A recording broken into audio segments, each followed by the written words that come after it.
Hi, this is Helene here at the Hippocrates Health Institute sharing with you today Italian flavors because I love Italian food and I'm not willing to not have it on the Hippocrates diet, and I want you to have it too because it's just delicious and nutritious. Now, one of the things we know and love and that we've served our children and that our parents served us is tomato sauce. It's just part of life, tomato sauce. We don't eat tomatoes combined with the other foods in the Hippocrates diet. So what is our solution? So in the culinary program, Basics Level 1, we want to show you our famous marinara sauce. We make it from red peppers. Red peppers are packed full of beta carotene. They're also excellent for restoring your skin. They contain high amounts of vitamin A and vitamin B and potassium and magnesium. I mean, red peppers are just so good for you. And you can find them year-round, although they're definitely only in season in the summer, in most summers, most climates. Anyway, we make ours not from tomatoes, but from peppers. And we get that nice red color, which is so beautiful, which we expect because we don't only eat with our mouths and our bellies, we eat with our eyes. So I'm gonna go ahead and core 4 red peppers. Now, could you use other colors? Sure. But I like to maintain that authenticity of a quasi tomato sauce, even though it's a red pepper marinara. Now, this is a very versatile recipe. You could use this as a dressing on a salad. You could also use this as a sauce, which we're going to do today. We're going to use this on a sauce with some zucchini noodles, that is. You can use this as a pizza sauce. We're not going to be making pizza in this class, but in future classes, we're going to be making pizza together. And this is a great marinara sauce to use for pizza.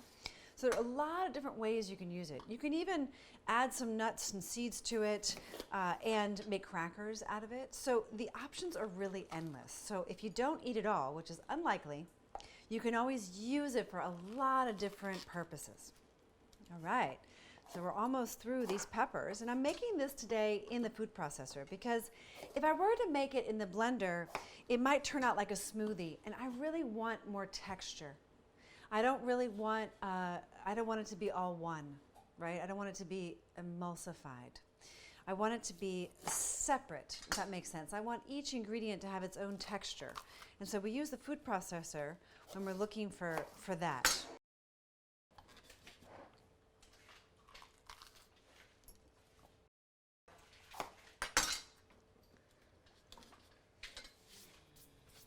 So in addition to these red peppers, we're going to use a few herbs and spices.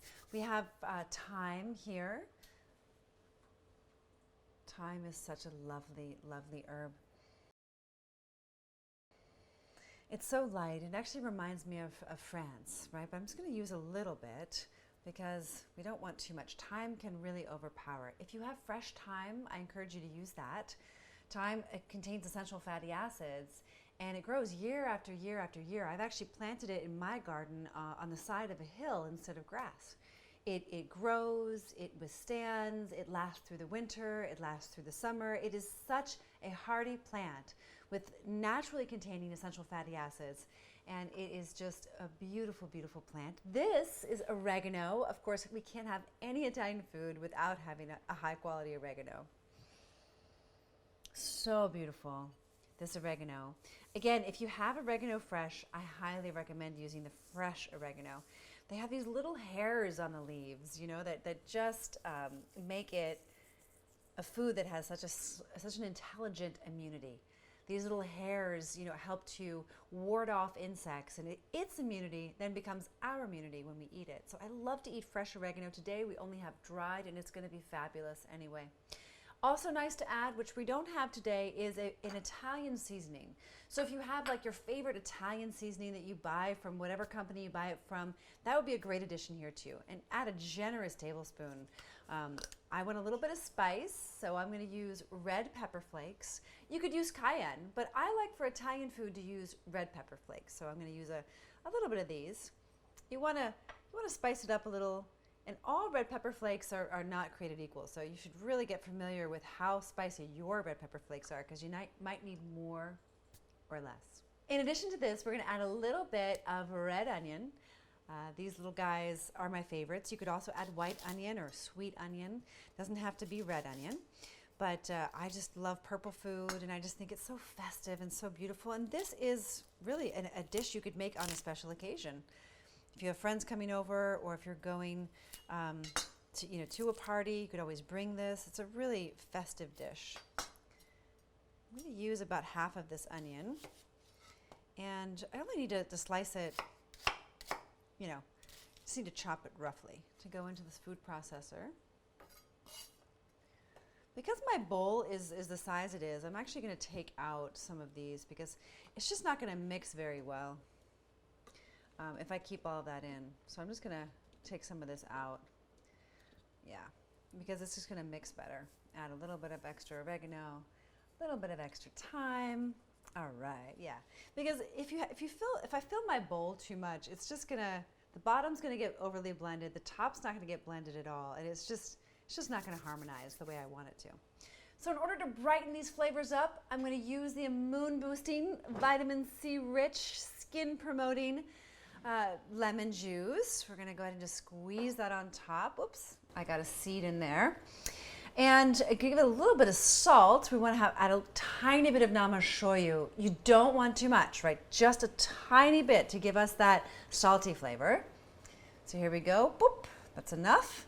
And then, of course, some olive oil. I mean, how could we have a marinara sauce without a little bit more of this Italian goodness?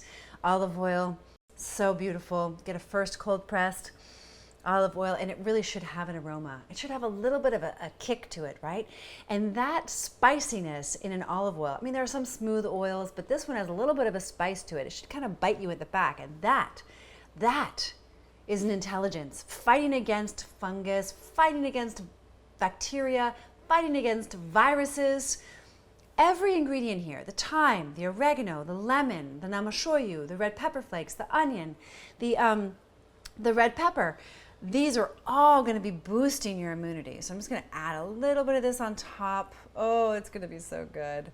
It also adds a richness to it, because this is a sauce that we're going to be using. And I'm going to add some garlic, and just going to open this guy up and put him in there because we love this garlic in just about everything we do here at Hippocrates. Immune boosting, antiviral, antifungal, such a fabulous way to improve and increase your vitality and health. Okay, there we go. And then I'm going to mix this up in the food processor.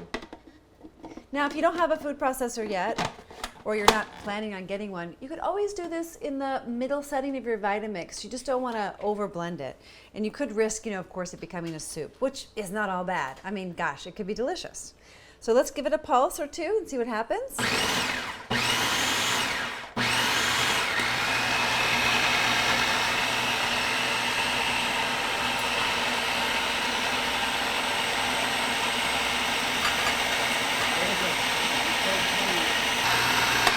Oh, I love it. I love it. Look, it's coming together so beautifully. Let me just check the texture, make sure we don't have any big chunks in here. There is one big chunk in there still. I'm going to let it run for a little bit more and see if that guy gets chopped up. If not, I'll just remove him for consistency. Let's give it another whirl.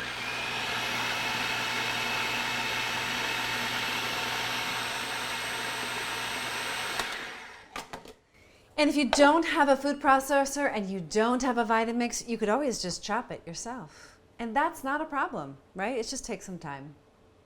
So now we have our red pepper marinara. I'm going to put this in a bowl because there are so many ways in which you can use this. And you can make this ahead of time if you're having a celebration. And it will save really nicely in the fridge for 3 days or so. And it goes well with so many different dishes.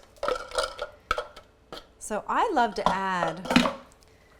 love fresh basil on top of my marinara sauce. And so I'm going to slice some basil to top my marinara sauce. I really love fresh basil. and I can't always get it. And if I can't find it, well, then I can't find it. So I use dried. So just use what you've got, because you're still going to get that nice flavor from your basil. Sometimes when I get a big bunch, I even cure it in olive oil. So I just have the fresh basil in the olive oil in the fridge, and then I would use that oil instead of this oil for this recipe. You could also use a garlic-infused olive oil for this recipe. So the options and the possibilities are literally endless. So here we go. I'm so lucky today. I have got some fresh basil. So I'm going to go ahead and slice this up. I'd like to diffuse the flavor relatively evenly in my sauce. So I want to slice it a little bit thinner because I want it to infuse the sauce and not just not be like strands or ribbons. I want it to be chopped nicely, and I can use more when I chop it like this, because if you have like a pound of basil and you chop it finely, I mean, it comes down to like a quarter of a cup. It's amazing how fresh herbs become so fine. Now, I could have done this in the food processor, and many of you are probably wondering why I didn't. And it's because I really like to add it afterwards. I don't want this to become green. And sometimes that happens in the food processor. I like to keep that vibrant red and then have it be mixed in with this. And now I'm gonna fold it in. Oh, it's so beautiful. It's so vital. Oh, I love it. Here we go. Here we have our raw red pepper marinara that we can use in so many different ways. Every ingredient in this red pepper marinara can be used for your health, your vitality, and your longevity, contributing to the energy that you're cultivating by making smarter choices as you live the Hippocrates diet. I hope you enjoy this as much as I do and my family does, and I can't wait to hear about all the creative ways you're experimenting with this, what it is you're doing with this marinara, because we're all here to learn from each other. And I know that when we keep it simple, easy, and fun, that we're setting ourselves up for success. This is a delicious sauce, and we're now going to make some noodles to mix it with. I'll see you on the next one.